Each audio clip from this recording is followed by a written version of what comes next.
So ఈరోజు cardiovascular system leaders. So cardiovascular system అంటే heart ఉంటుంది. Heart, blood vessels and blood. So major three parts. So ఎందుకు cardiovascular system? Heart ఎందుకు?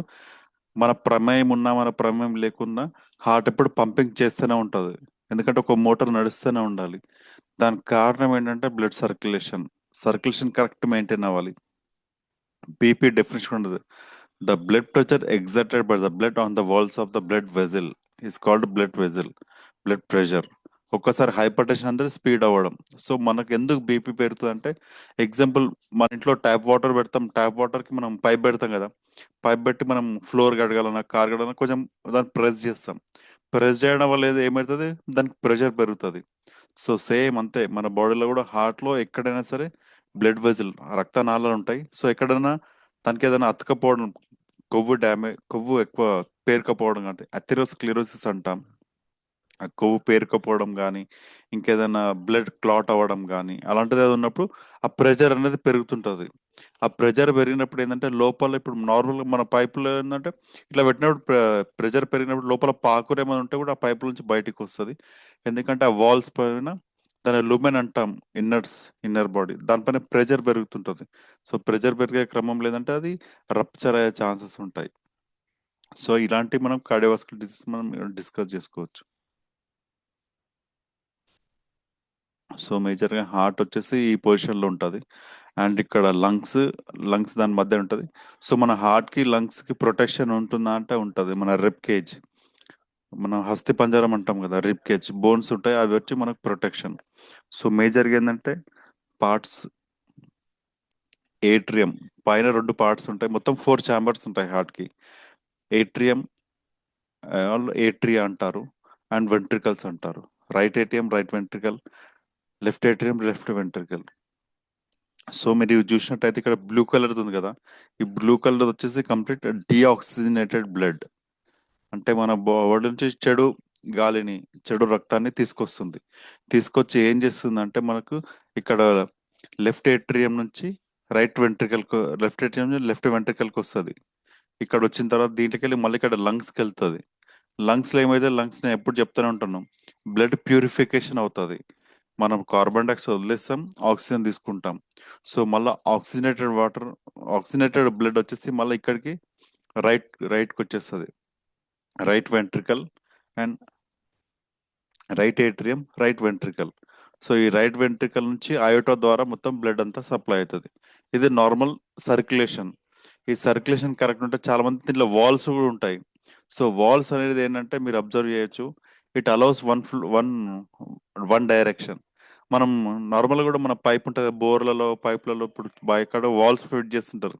Valve ఎందుకు fit చేస్తారంటే ఆ నీటి ప్రవాహం ఒకటే డైరెక్షన్ ఉండాలి, ఒకటే దిశలో ఉండాలి, రివర్స్ రావద్దు. సో మన బాడీలో కూడా బ్లడ్ సర్క్యులేషన్ అనేది కరెక్ట్ డైరెక్షన్లో ఉండాలి. ఈ ఆ వాల్స్ ఖరాబ్ అయిన అనుకోండి, ఎప్పుడు ఖరాబ్ అవుతాయి అంటే ఏజ్ పెరిగిన తర్వాత అవి డ్యామేజ్ అవ్వడం అవుతుంది. సో అలాంటి వాల్స్ ఖరాబ్ అయినప్పుడు కూడా వేరే వాల్స్ ఫిట్ చేయడానికి ట్రై చేస్తారు, అండ్ బ్లడ్ ప్రెషర్ తగ్గడానికి ట్రై చేస్తారు. సో మనం రెగ్యులర్గా వింటాం కదా, వెరికోజ్ వెయిన్స్. అసలు వెరికోజ్ వెయిన్స్ అంటే ఏంటంటే ఆ వాల్స్ డ్యామేజ్ అవుతాయి. సో ఎందుకంటే రక్త ప్రసరణ మన కాలి బొటన వేలు నుంచి మళ్ళీ రివర్స్ రావాలి. సో రివర్స్ రావాలంటే కరెక్ట్ ప్రెషర్ అనేది ఉండాలి కాళ్ళ పైన. సో ఒక్కసారి ఏంటంటే ఎక్కువ నిలబడి వర్క్ చేసే వాళ్ళు ఏంటంటే ఆ బ్లడ్ అక్కడనే జమ అవుతుంటది. ఆ జమ అయిన బ్లడ్ ఏంటంటే మళ్ళీ రివర్స్ వెళ్తుంటది. అంటే వాల్స్ ఖరాబ్ అవుతుంటాయి, మళ్ళీ రివర్స్ పోయే ఛాన్సెస్ ఉంటాయి. సో అందుకనే అక్కడ ఏంటంటే వాళ్ళ మజిల్ మొత్తం స్ట్రాంగ్ అవుతుంటది. అండ్ రక్తనాళాలు బయటికి తేలుతుంటాయి ఎక్కువ నిలువ ఉండడం వల్ల. ఆ రక్తనాళాలు అన్ని ఇట్లా బయటికి తేలుతుంటాయి, నరాలు తేలినాయి అంటారు కదా. సో ఇలాంటి కేసెస్, అది వాల్స్ అంటే చాలా ఇంపార్టెంట్. వాల్స్ ఏంటంటే it allows flow one direction, ఒకటే డైరెక్షన్ లో వెళ్ళాలి. సో ఇది basic structure of the heart. So ఇది సర్క్యులేషన్. ఈ బ్లూ కలర్ నుంచి ఇన్ఫీరియర్ వీనిక్ సుపీరియర్ వీనిక్, దీంట్లోంచి డిఆక్సిజనేటెడ్ బ్లడ్ వచ్చేస్తుంది. ఇవి వాల్స్ చూడండి. ఇవి ఇట్లా ఇట్లా ముళ్ళ తీరు ఉన్నాయి కదా, గోర్ల తీరు, ఇవి walls. It allows only one flow direction. Aorta అనేది మెయిన్. ఇక్కడ నుంచి బ్లడ్ సర్క్యులేషన్ మనకు కంప్లీట్ మొత్తం చేస్తుంది. అండ్ హార్ట్ పంపింగ్ చేయాలి, హార్ట్ నార్మల్గా వర్క్ చేయాలంటే హార్ట్ కూడా ఎందుకు కావాలి? ఆక్సిజన్ కావాలి, బ్లడ్ కావాలి, పోషక విలువలు అన్నీ కావాలి. సో హార్ట్కి ఒకడు సప్లై ఉంటుంది, దాన్ని కరోనరీ ఆర్టరీ అంటారు. Coronary artery is the artery which supply blood to the heart. So ఖచ్చితంగా ఈ కరోనా ఆర్టరీ కూడా కరెక్ట్. మ్యాక్సిమం మనకు స్టంట్స్ అండ్ బైపాస్ సర్జరీ ఇవన్నీ మేజర్గా అయ్యేది కరోనా ఆర్టరీలోనే అవుతాయి. సో కరోనా ఆర్టరీలోనే అవుతాయి మేజర్, మన కాంప్లెక్స్ అని వచ్చేసి దీంట్లోనే అవుతాయి, మనం ఇది గమనించవచ్చు. సో బ్లడ్ వెజల్స్, సో రక్తనాళాలు, ఇది వచ్చేసి arteries and veins. So arteries ఏంటంటే విచ్ క్యారీస్ ప్యూర్ బ్లడ్, లేదంటే oxygenated blood, and veins which carries deoxygenated blood. So ఈ డిఫరెన్స్ తెలుసుకోవాలి. ఆర్టరీస్ ఏంటంటే గుండె నుంచి దూరం వెళ్తుంది బ్లడ్, అండ్ వెయిన్స్ ఏంటంటే మొత్తం అన్ని పార్ట్స్ వచ్చి గుండె దగ్గరికి వెళ్తుంది, toward the heart, away the heart అని మనం గుర్తుపెట్టుకోవచ్చు ఆర్టరీస్ అండ్ వెయిన్స్ ని. సో ఇదొక ఆర్టరీ. దీని అవుటర్ లేయర్, ఇన్నర్ లేయర్, దీని సైజ్ వచ్చేసి లూమెన్ అంటాం మనం. So lumen, so lumen size తగ్గుతుందంటే ఏమంటారు అథెరోస్క్లెరోసిస్ కావచ్చు, అంటే బ్లడ్ క్లాట్ అవ్వడం కానీ, ఇది నార్మల్ లూమెన్ సైజ్. సో ఒక్కసారి ఏంటంటే కన్స్ట్రక్షన్, సో బ్లడ్ ఫ్లో పెరగాలి అంటే కన్స్ట్రక్షన్ అవుతుంది, అండ్ డైలేషన్, వాసో డైలేషన్, అండ్ ఇది నార్మల్. సో మేజర్గా మనం రిస్ట్ బెల్ట్ పెట్టినప్పుడు మనకి ఏమవుతుందంటే, నేను రెగ్యులర్ చెప్తుంటాను రిస్ట్ బెల్ట్ కాజెస్ వాసో డైలేషన్ అని చెప్తుంటాను. సో వాసో డైలేషన్ అంటే రక్తనాళాలకు ఎలాస్టిసిటీ పెరుగుతుంది. ఎంత ఫ్లో వచ్చింది అనుకోండి, ఇప్పుడు నార్మల్ టైట్ పైప్ ఉంది అనుకోండి, దాంట్లో ఫ్లో ఒకసారి వచ్చినా సరే అది తట్టుకోలేదు, ప్రెషర్ బయటికి వదిలేస్తుంది.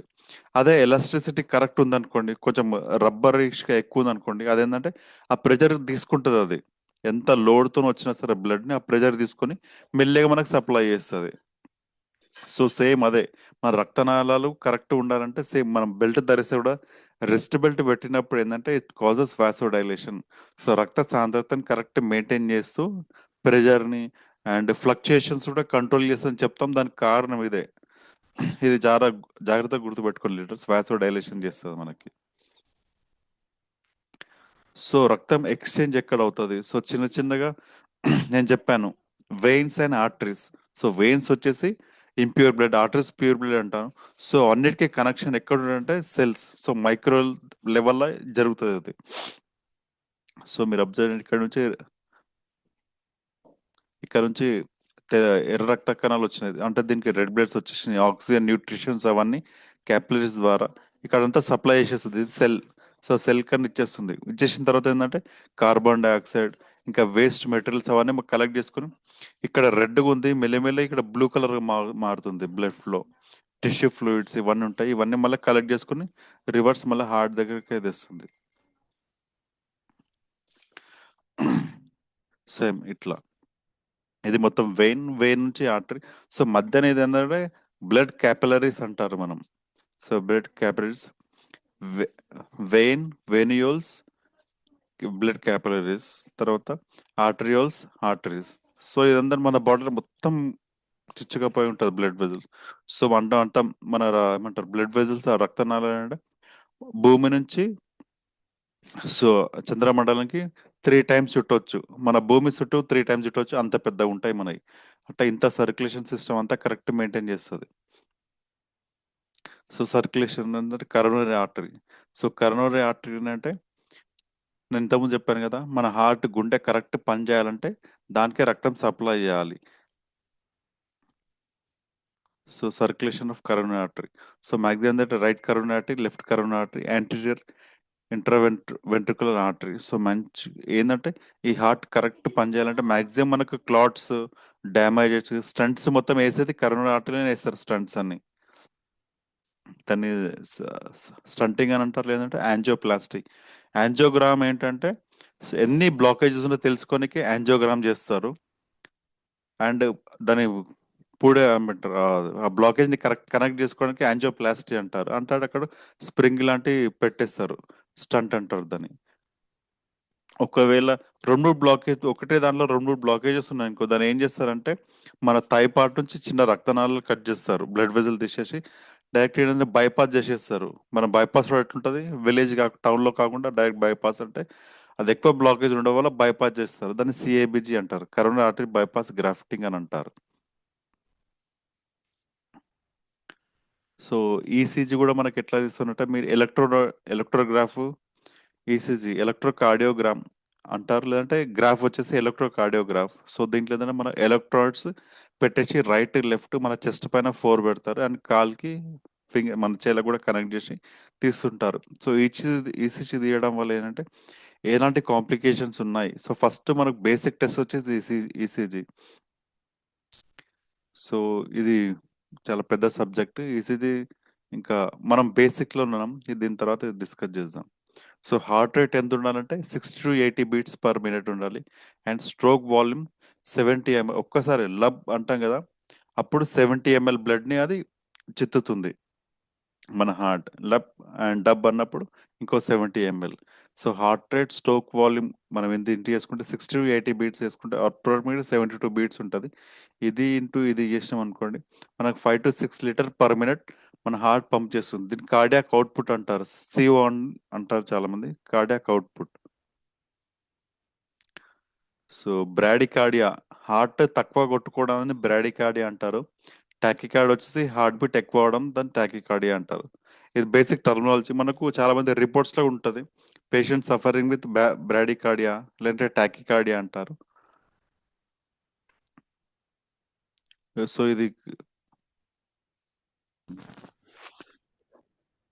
సో చాలా మంది ఏంటంటే ఇది కజిన్స్ లాంటివి. బీపీ ఉందనుకోండి, కాలక్రమేణా ఖచ్చితంగా షుగర్ వచ్చేస్తుంది. షుగర్ ఉందనుకోండి బీపీ వచ్చేస్తుంది. ఎందుకంటే ఇవి రెండు ఇంటర్లింక్డ్. ఇది లేనిది అది ఉండదు, అది లేనిది ఇది ఉండదు. ఈ రెండు వచ్చేసినాక మొత్తం శరీరం మొత్తం నాశనం చేసేస్తుంది ఇంకా.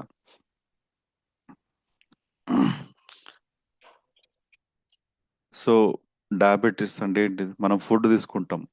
ఫుడ్ తీసుకోగానే ఏమవుతుందంటే మెల్లగా గ్లూకోజ్ లెవెల్ పెరుగుతుంది. ఇది అందరికి తెలిసిందే.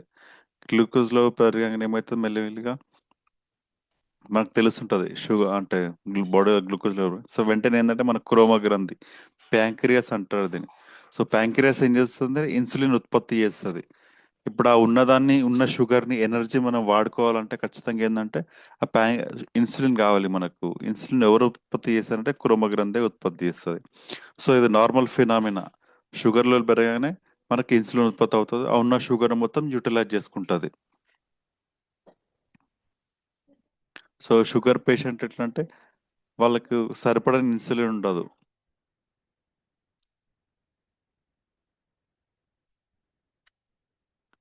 So diabetes basics understand. So diabetes అంటే comprehensive guide to recognise understanding and managing diabetes. So చాలా మంది ఏంటంటే చాలా మంది భయపడతారు. సో కొందరు ఏంటంటే కొన్ని సంవత్సరాల నుంచి షుగర్ పేషెంట్ ఉంటారు, వాళ్ళు ఏంటంటే తెలివిగా దాన్ని కంట్రోల్ చేసుకుంటారు. సో కొందరు ఏంటంటే భయపడి దానికి ఇంకా వేరే కాంప్లికేషన్ తెచ్చుకుంటారు. ఏంటంటే షుగర్ ఉన్న వాళ్ళు ఏమి తినొద్దు, ఏమి తినకూడదు, అది కరెక్ట్ మెయింటైన్ చేసుకుంటే చాలు, ఈజీగా వాళ్ళ లైఫ్ వాళ్ళు గడిపించుకోవచ్చు. కానీ చాలా మంది ఏంటంటే కొంచెం భయపడతారు. సో డయాబెటీస్ ఏంటంటే ఇంతకుముందు చెప్పినట్టు బాడీలో షుగర్ లెవెల్ పెరగడం. సో ఎందుకు పెరుగుతుంది? సో దీనికి రెండు కారణాలు ఉంటాయి. సో షుగర్ లెవెల్ పెరిగినప్పుడు ఏంటంటే మనకు ఇన్సులిన్ ఉత్పత్తి అవ్వాలి. ఇన్సులిన్ ఉత్పత్తి అయిందనుకోండి, కరెక్ట్ ఆ షుగర్ని యూటిలైజ్ చేసుకొని మనకి ఎనర్జీ రూపంలో ఇస్తుంది. సో షుగర్కి ఎనర్జీకి ఏం సంబంధం అని అడిగారు అనుకోండి, మనం ఏదైనా వర్క్ చేయాలన్నా సరే, ఏ పనైనా చేయాలన్నా మనకు ఎనర్జీ కావాలి. ఎనర్జీ ఇచ్చేది ఎవరంటే షుగర్ అండ్ కొవ్వు, కొలెస్ట్రాల్ అండ్ షుగర్. ఇవి రెండు లేని మనం ఎనర్జీ ఏం చేయలేము. సో చాలా మంది ఏంటంటే ఇన్స్టెంట్గా ఎనర్జీ కోసం ఏంటంటే ఎలక్ట్రోలైట్స్ తాగుతారు. అండ్ కొందరు ఏంటంటే ఏమన్నా స్వీట్స్ తిన్నారనుకోండి, చెప్పని మన బాడీలో కొంచెం ఎనర్జీ వస్తుంది. సో దీనివల్ల గ్లూకోజ్ లెవెల్ పెరుగుతుంది. ఇప్పుడు గ్లూకాన్ డి తాగుతాం. సో గ్లూకాన్ ఏంటంటే ఇన్స్టెంట్ ఎనర్జీ కోసమే తాగుతాం. ఆ తాగిన ఇన్స్టెంట్గా మన బాడీలో షుగర్ లెవెల్ పెరుగుతుంది. బట్ షుగర్ పేషెంట్ ఎట్లా అంటే ఆ షుగర్ లెవెల్ పెరగానే వెంటనే ఆ ప్యాంక్రియాస్ క్రోమగ్రంథి ఉంటుంది కదా, అది ఇన్సులిన్ ఉత్పత్తి అవ్వాలి. ఇన్సులిన్ ఉత్పత్తి అవ్వగానే ఉన్నదాన్ని యూటిలైజ్ చేసుకుంటుంది, చేసుకొని ఎనర్జీగా కన్వర్ట్ చేస్తుంది. సో షుగర్ పేషెంట్ ఉత్పత్తి కాదు కాబట్టి ఇంకా షుగర్లో పెరుగుతూనే ఉంటుంది. వాళ్ళకి ఎట్లా అంటే ఇప్పుడు ఎగ్జాంపుల్ ఒక ఆహారం తీసుకున్నారు, తీసుకోగానే వెంటనే షుగర్ లెవెల్ పెరిగింది. షుగర్ లెవెల్ పెరిగి మన బ్రెయిన్కి తెలుస్తుంది నాకు కరెక్ట్ ఫుడ్ వచ్చింది. బట్ ఏంటంటే అక్కడ నుంచి మన కడుపుకి తెలియదు. సో నాకు ఇంకా ఆకలి అవుతుంది అనిపిస్తుంది కడుపుకి. సో ఏంటంటే దీనికి దానికి కనెక్షన్ మిస్ మ్యాచ్ అవుతుంది. బాడీలో బ్లడ్లో షుగర్ లెవెల్ పెరిగి కంప్లీట్ మన బాడీ సిస్టమ్ అంతా దెబ్బతీస్తుంది. సో షుగర్ వల్ల ఎలాంటి కాంప్లికేషన్స్ వస్తే రెటినోపతి వస్తుంది, కళ్ళు ఏమంటారు కళ్ళకి, అండ్ నెఫ్రోపతి కిడ్నీస్కి ప్రాబ్లం అవుతుంది. ఇంకోటి లివర్ డ్యామేజ్ అవుతుంది. సో కంప్లీట్ ఇంకా న్యూరోపతి అంటే నర్వస్ సిస్టమ్. అంటే నర్వస్ సిస్టమ్ ఏంటంటే మనకు సెన్స్, అది కూడా మెల్లమెల్ల కోల్పోతుంటాం మనం షుగర్ ఎక్కువ ఉండడం వల్ల. సో జనరల్గా షుగర్ ఎన్ని టైప్స్ ఉంటాయంటే మేజర్గా వచ్చి 3 టైప్స్ ఉంటాయి. Type 1 diabetes, type 2 diabetes, and ఇంకోటి జెస్టేషనల్ డయాబెటీస్ అని ఉంటుంది. సో జెస్టేషనల్ డయాబెటీస్ ఏంటంటే అది టెంపరీగా గర్భవతి స్త్రీలకే వస్తుంది. ఎందుకంటే గర్భవతి వాళ్ళు అంటే కడుపు లావడం వల్ల కొంచెం డిస్టర్బెన్స్ అనిపిస్తుంది సర్క్యులేషన్లో. దానివల్ల మనకు షుగర్ పెరిగే ఛాన్సెస్ ఉంటాయి. అది ఓన్లీ టెంపరీ మాత్రమే ఉంటుంది, పర్మనెంట్ కాదు. సో టైప్ 1 ఎట్లా అంటే ఆల్మోస్ట్ పుట్టినప్పటి నుంచి చిన్న ఏజ్ లో చాలా మంది ఇన్సులిన్ తీసుకుంటారు. సో వీళ్ళందరూ టైప్ 1 డయాబెటీస్ కిందకి వస్తారు. ఎందుకంటే ఇంతకుముందు డిస్కస్ చేసినట్టు మనం తినే ఆహారం తీసుకుంటే షుగర్ లెవెల్ పెరుగుతుంది. షుగర్ లెవెల్ పెరగానే వెంటనే ఆ క్రోమగ్రంథి ఇన్సులిన్ ఉత్పత్తి చేయాలి. సో వాళ్ళ దాంట్లో ఏంటంటే ఆ క్రోమగ్రంథి కరెక్ట్ పని చేయదు. కరెక్ట్ పని చేసినా తక్కువ మోతాదులో ఇన్సులిన్ ఉత్పత్తి చేస్తుంది. అది మన శరీరానికి కంట్రోలింగ్ సరిపోదు. సో అలాంటప్పుడు ఏంటంటే బయట నుంచి తీసుకోవాల్సి వస్తుంది. సో వీళ్ళు ఏంటంటే ఆ ప్యాంక్రియాస్ డ్యామేజ్ అవుతుంది, అంటే వేరే వేరే ఇష్యూస్ ఆ ప్యాంక్రియాస్ డ్యామేజ్ కూడా అవుతుంది. సో అప్రాక్సిమేట్లీ 10% ఆఫ్ డయాబెటీస్ పేషెంట్లో ఉన్నారు వీళ్ళు టైప్ 1 డయాబెటీస్. వీళ్ళు ఏంటంటే ఇన్సులిన్ డిపెండెంట్, ఖచ్చితంగా డైలీ పొద్దున సాయంత్రం ఇన్సులిన్ తీసుకోవాల్సింది, వేరే ఆప్షన్ లేదు వాళ్ళకి.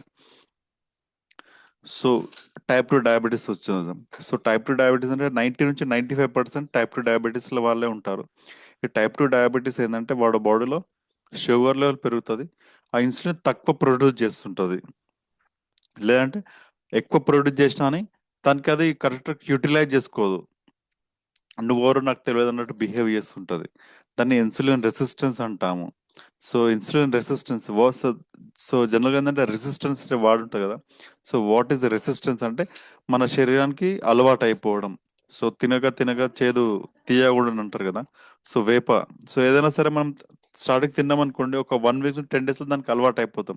సో ఎంత తిన్నా మనకేం ఎఫెక్ట్ అనిపించదు. సో ఇదే రెసిస్టెన్స్, ఇన్సులిన్ రెసిస్టెన్స్ ఏర్పడడం వల్ల అది కరెక్ట్ పని చేయలేదు. సో ఇలాంటి కేసెస్లో సో మనం మెడికేషన్ తీసుకుంటారు. ఆ మెడికేషన్స్ ఏం చేస్తుంటే ఇన్సులిన్ రెసిస్టెన్స్ని ఇంక సెన్సిటివిటీ చేస్తుంది, ఇన్సులిన్ సెన్సిటివిటీ చేస్తుంది, and purification and activation of beta cells కూడా చేస్తుంది. సో ఈ బీటా సెల్స్ని కూడా కొంచెం డిస్టర్బ్ చేయడం వల్ల ఇన్సులిన్ ఇంకా కొంచెం ఉత్పత్తి అయ్యేటట్టు చేస్తుంది. సో మ్యాక్సిమం క్రోమోగ్రంథి పైన ఇంకా ప్రెజర్ అప్లై చేస్తుంది. ఇంకా ఇన్సులిన్ కావాలి, ఇంకా ఇన్సులిన్ కావాలంటే అది మ్యాక్సిమం ట్రై చేస్తుంటుంది ఇన్సులిన్ ఉత్పత్తి చేయడానికి. సో మెడికేషన్ దీనిపైన పనిచేస్తుంది.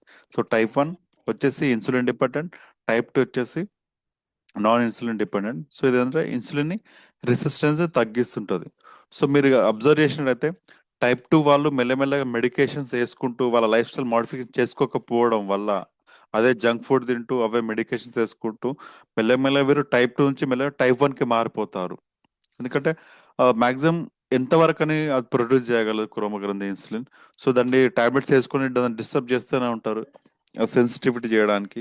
సో మాక్సిమం ఉత్పత్తి చేసి చేసి ఇంకా నా వల్ల కాదన్నట్టు అది మెల్లగా టైప్ 1కి అయిపోతారు. సో వాళ్ళు ఇన్సులిన్ తీసుకోవడం స్టార్ట్ చేస్తుంటారు మెల్లిమెల్లిగా. సో ఇండియా వచ్చేసి ఆల్మోస్ట్ సెకండ్ ప్లేస్లో ఉంది డయాబెటీస్లో, అండ్ దట్ టు మన తెలంగాణ ఫస్ట్ ప్లేస్లో ఉంది. సో డయాబెటీస్ మెల్లమెల్ల పెరుగుతూనే ఉంది. సో డయాబెటీస్, సో మనకి ఎలాంటి సిమ్టమ్స్ వస్తాయి షుగర్ వల్ల? So recognise symptoms early, increase thirst and hunger. So ఎక్కువ ఏంటంటే మనకు దాహం వేస్తుంటుంది అండ్ ఎక్కువ ఆకలి అవుతుంది. నేను చెప్పిన కదా ఇంతకుముందే. సో ఆల్రెడీ మనం తింటాం. సో తినక ఏంటంటే గ్లూకోజ్ లెవెల్ పెరుగుతుంది. పెరిగిన తర్వాత మనకి ఏంటంటే ఆకలికి గ్లూకోజ్కి కనెక్షన్ వెళ్ళిపోతుంది. సో మన బ్రెయిన్ ఏంటంటే నాకు ఇంకేం అందలేదు కదా, ఆల్రెడీ మన బ్రెయిన్ చెప్తుంది ఇంకా నాకేందంటే అందలేదు. సో అందుకనే మళ్ళీ ఆకలి వేస్తుంటది. సో కరెక్ట్ ఆ ఎనర్జీ మనం యూటిలైజ్ చేసుకోలేకపోతాం. సో చేసుకోలేకపోతాం మన బ్రెయిన్ చెప్తుంటది ఇంకా నువ్వు తినలే, ఇంకా ఆకలి అవుతుంది. సో ఎక్కువ హంగర్ అవుతుంటది. అండ్ ఎక్కువ థర్స్ట్ ఎందుకంటే ఏంటంటే మాక్సిమం ఫ్రీక్వెంట్ యూరినేషన్ వల్ల, దీన్ని పాలియూరియా అంటాం. సో యూరినేషన్ ఎందుకంటే ఫస్ట్ సిమ్టమ్ ఇదే. సో మనం సంస్కృతిలో కూడా అంటాం షుగర్ ఏంటంటే మధుమేహం, మధుమేహం అని అంటాం. So madhu in the sense honey, sweet, and మేహం అంటే ఫ్రీక్వెంట్ యూరినేషన్. సో మనం ఎక్కువ ఫ్రీక్వెంట్ యూరినేషన్ చేయడం వల్ల మనకి ఎక్కువ మళ్ళీ ఆ దాహం అవుతుంటది. సో ఎక్కువ వాటర్ తీసుకుంటడం. సో ఇంకా వేరే సిమ్టమ్ అంటే అన్ఎక్స్ప్లెయిన్ వెయిట్ లాస్, సడన్ గా వెయిట్ లాస్ అయిపోతుంటారు. And fatigue and blurred vision. So ఎందుకంటే ఆ ఉన్న షుగర్ ని మన బాడీ కరెక్ట్ యూటిలైజ్ చేసుకోదు, ఎనర్జీ ఇవ్వలేదు. సో ఏంటంటే నేను చెప్పాను కదా మన శరీరానికి ఏం కావాలి, ఎనర్జీ. ఎనర్జీ దేని నుంచి వస్తుంది అంటే షుగర్ నుంచి వస్తుంది. అంటే షుగర్ లెవెల్ పెరగడం వల్ల గ్లూకోజ్ నుంచి. ఆ గ్లూకోజ్ ఏంటంటే ఇక శరీరంలో ఉంటుంది, రక్తంలో ఉంటుంది కానీ అది యూటిలైజ్ చేసుకోదు. సో ప్రతి ఒక్క ఆర్గానికి అవయవానికి కావాలి ఎనర్జీ ఇవ్వాలంటే, ఫస్ట్ ఆఫ్ ఆల్ బ్రెయిన్ కూడా కావాలి. సో ఏంటంటే నాకు ఇంకా గ్లూకోజ్ అందలేదు, నాకు ఎనర్జీ అందలేదు, అందుకని ఇంకా తినండి కొంచెం, ఇంకా కొంచెం తింటే నాకు ఎనర్జీ వస్తుందేమని మన బాడీ చెప్తుంటుంది, దానివల్ల ఆకలి అవుతుంటుంది మనకి. సో మనం అది తింటూనే ఉంటే మళ్ళీ షుగర్ లెవెల్ అవుతుంది. సో మళ్ళీ మన బాడీ అలసిపోతుంటుంది తొందరగా. షుగర్ ఉంటుంది కానీ యూజ్ చేసుకోలేదు, సో మన బాడీ కూడా అలసిపోతుంటుంది. అండ్ మనకి ఏదైనా పుండ్లైనా అనుకోండి, అది చాలా మెల్లిగా మానుతుంది. సో ఇది కూడా ఒక సిమ్టమ్ మనకి, slow healing of wounds. So ఎందుకు మెల్లగా మారుతుంది అంటే రక్తంలో చిక్కగా అవుతుంటుంది, షుగర్ లెవెల్ పెరిగినప్పుడు చిక్క అవుతుంటుంది. సో దాని పనితనం అనేది మెల్లమెల్ల తగ్గిస్తుంటుంది, బాడీ ఫంక్షన్స్ డిస్టర్బ్ చేస్తుంటుంది. So risk factor of type diabetes. So చాలా మంది కంటే ఫ్యామిలీ హిస్టరీ, హెరిడిటరీ డిజార్డర్స్ ఉండొచ్చు. ఇది వచ్చే సెడెంటరీ లైఫ్ స్టైల్, రెగ్యులర్ తినడం కూర్చోవడం పని చేసుకోవడం ఉంది అనుకోండి, సెడెంటరీ లైఫ్ స్టైల్ అంటాం. సో దీనివల్ల కూడా మనకు షుగర్ వచ్చే ఛాన్సెస్. టాబాకో, ఎక్కువ సిగరెట్ స్మోకింగ్, లేదంటే గుట్కా అవి తినడం వల్ల వస్తుంది. Over weight, obesity, unhealthy diet, age factor. So ఇవన్నీ ఫ్యాక్టర్స్ కావచ్చు మనకు షుగర్ లెవెల్ పెరగడానికి. సో ఎట్లా మనం మేనేజ్ చేసుకోవాలి? So regular blood sugar monitor చేసుకోవాలి, and balance nutrition diet. So మనం ఏం తింటున్నాము, ఆ డైట్ అనేది కరెక్ట్ మెయింటైన్ చేసుకోవాలి. సో ఎక్కువ ఏంటంటే బయట ఫుడ్ అనకంటే నేను రెగ్యులర్ చెప్తాను, మన ఇంట్లో 3 వైట్ పాయిజన్స్ ఉంటాయి, ఇవి అవాయిడ్ చేయాలి. సాల్ట్, షుగర్, మైదా, ఇవి అవాయిడ్ చేస్తూ నార్మల్ ఫుడ్ రెగ్యులర్ వండుకొని ఎక్కువ న్యూట్రిషన్ ఫుడ్ అంటే ఒక ప్రోటీన్స్ ఉండేట్టు తీసుకోవాలి మనం. సో రెగ్యులర్ ఫిజికల్ యాక్టివిటీ ఖచ్చితంగా, యోగా, మెడిటేషన్ అవన్నీ చేయాలి. And annual comprehensive checkups, so ఖచ్చితంగా చెకప్స్ కూడా చేసుకోవాలి. సో ఇంతకుముందు చెప్పినట్టు డయాబెటీస్ కంట్రోల్ చేయకపోతే ఏమవుతుందంటే బీపీ వస్తుంది, వెంటనే కార్డియోవాస్కులర్ డిసీజ్ వచ్చేస్తాయి అండ్ నర్వ్ డ్యామేజ్ అవుతుంది. సో చాలా మంది షుగర్ పేషెంట్లే కాళ్ళ మంటలు వస్తాయి. దీన్ని న్యూరోపతి అంటాం, డయాబెటిక్ న్యూరోపతి. సో దీనివల్ల ఏంటంటే ఆ నర్వ్ డ్యామేజ్ అవుతుంటుంది. సో డ్యామేజ్ అయిన నర్వ్ మళ్ళీ తొందర రిపేర్ అవ్వదు, ఎందుకంటే బాడీలో బ్లడ్లో షుగర్ ఎక్కువ ఉంది కాబట్టి. ఇంకోటి రెటినోపతి, సో కళ్ళు కూడా మెల్లమెల్ల మసక బారుతుంటుంది. సో దీన్ని రెటినోపతి అంటాం. అండ్ కిడ్నీ ఫెయిల్యూర్, సో చాలా మందికి బీపీ షుగర్ వల్లనే కిడ్నీస్ ఫెయిల్ అవుతాయి, కానీ కలెక్ట్ ఫిల్టరేషన్ చేయదు. సో మాక్సిమం అది ఎంత షుగర్ అని ఫిల్టరేషన్ చేయగలదు. సో దానికి మనం ఎక్కువ మోతాదులో డయట్ తీసుకున్నాం అనుకోండి, సో అది మాక్సిమం చేసి చేసి ఇంకా కిడ్నీస్ పనిచేయడం మానేస్తాయి. ఇంకేంటంటే ఇన్ఫెక్షన్, సో ఎక్కువ రోగాల బారిన, ఇమ్యూన్ సిస్టమ్ కరెక్ట్ లేకపోవడం వల్ల కూడా మనకు ఇలాంటివి వస్తుంటాయి. సో ఇది వచ్చేసి బ్లడ్ గ్లూకోజ్ చార్ట్. సో ఫాస్టింగ్లో ఎంత ఉండాలి నార్మల్గా, 80 నుంచి 100 మధ్యన ఉండాలి. ఈ తిన్న తర్వాత 170 to 200 మధ్యన ఉండాలి. ఇది ఏంటంటే 120 నుంచి 140 ఏంటంటే ఇది ర్యాండమ్, సో ఎప్పుడైనా చెక్ చేసుకోవచ్చు. సో ఇది నార్మల్. ఇంపేర్డ్ వచ్చేసి 101 నుంచి 125 మధ్యన ఉంటుంది. అండ్ డయాబెటిక్ కన్ఫర్మ్ అంటే తినకముందు 120 అబౌవ్ ఉంది అనుకోండి, ఇది కన్ఫర్మ్ డయాబెటీస్ పేషెంట్లు. ఇంకా ఇంకోటి హెచ్బిఏవన్సీ టెస్ట్ అని చెప్తుంటాం మనం రెగ్యులర్గా, ఇది హెచ్బిఏవన్సీ చెప్తాను, గ్లైకోసిలేటెడ్ హిమోగ్లోబిన్ అంటాం మనం. సో హిమోగ్లోబిన్కి దీనికి ఏం సంబంధం అంటే మన బాడీలో రక్తంలోనే షుగర్ ఉంటుంది, గ్లూకోజ్ ఉంటుంది. ఆ గ్లూకోజ్ దేంట్లో ఉందంటే ఎస్పెషల్లీ ఎర్ర రక్త కణాలు ఉంటుంది, red blood cells. So red blood cells లో హిమోగ్లోబిన్ ఉంటుంది. సో హిమోగ్లోబిన్ తోనే ఇది అటాచ్ అయి ఉంటుంది. హిమోగ్లోబిన్ అంటే హెచ్పి అంటే haemoglobin. So haemoglobin life span ఎంత అంటే, ఎర్ర రక్త కణాల లైఫ్ స్పాన్ ఏంటంటే 90 నుంచి 120 డేస్. సో 120 డేస్ అది రక్తం మనకు చనిపోతుంది, మళ్ళీ కొత్త రక్తం పుడుతూనే ఉంటుంది. సో ఇది ఏంటంటే అందుకనే కంట్రోల్ సిస్టమ్ ఎలా ఉంది, షుగర్ కంట్రోల్ అవుతుందా లేదా అని టెస్ట్ చేయడానికి హెచ్బిఎంసీ టెస్ట్ చేస్తారు. ఇది 3 నెలలకు ఒకసారి చేస్తారు. సో నార్మల్ వచ్చేసి బిలో 5.7% ఉందనుకోండి, ఇది నార్మల్. అదే ప్రీ డయాబెటీస్ అంటే అప్పుడప్పుడు వచ్చింది అనుకోండి, వాళ్ళకి ఏంటంటే 7 నుంచి 6.4 లోపు ఉంటుంది. 6.5 అండ్ అబవ్ ఉందనుకోండి, ఇక వీళ్ళు డయాబెటీస్ కన్ఫర్మ్ చేసుకోవచ్చు. యావరేజ్ బ్లడ్ గ్లూకోజ్ వీళ్ళకి ఎట్లా అంటే 171 mg for decilitres of blood అని ఉంటుంది. అండ్ ప్రీ డయాబెటీస్ వాళ్ళకి ఎక్కువ ఉంటుంది, సేమ్ 140 అబవ్ ఉందనుకోండి తిన్న తర్వాత, వాళ్ళు ఇంకా diabetes. So proposed mechanism of action. So ఇంతకుముందు ఏంటంటే బీపీ షుగర్ గురించి తెలుసుకున్నాం. సో దానికి మన మ్యాగ్నెటిక్ థెరపీకి ఏం సంబంధం? సో మ్యాగ్నెటిక్ థెరపీ యూజ్ చేసుకోవడం వల్ల ఏంటంటే blood flow and oxygen delivery. So oxygen level improve చేస్తుంది మన శరీరంలో. And effects ion channels and nerve activity. So instant గా మనకి ఎనర్జీ వస్తుంది కదా వాటర్ తాగంగానే. అండ్ ఇట్లా బెల్ట్ పెట్టుకొని చేయి లాగితే మనకి ఎనర్జీ ఎందుకు వస్తుంది అంటే మనకు ఏంటంటే మన బాడీలో అయోనైజేషన్ స్టార్ట్ అవుతుంది. సో ప్రతి ఒక్క సెల్ కి blood circulation and oxygen level improve అవుతుంది. దానివల్ల ఏంటంటే నర్వ్ కూడా, మన నర్వస్ సిస్టమ్ కూడా యాక్టివ్ అవుతుంది. అండ్ ఏదంటే మనకి ఎలాంటి పెయిన్స్ ఏమైనా ఉన్నాయనుకోండి, reduce inflammation by changing cytokine levels. So మనకి ఎనర్జీ రావడానికి కారణం ఇది ఇదే. అండ్ నొప్పులు, బాడీ పెయిన్స్ తగ్గడానికి కూడా ఇది. And study shows our treated area experience 20% increase in blood flow.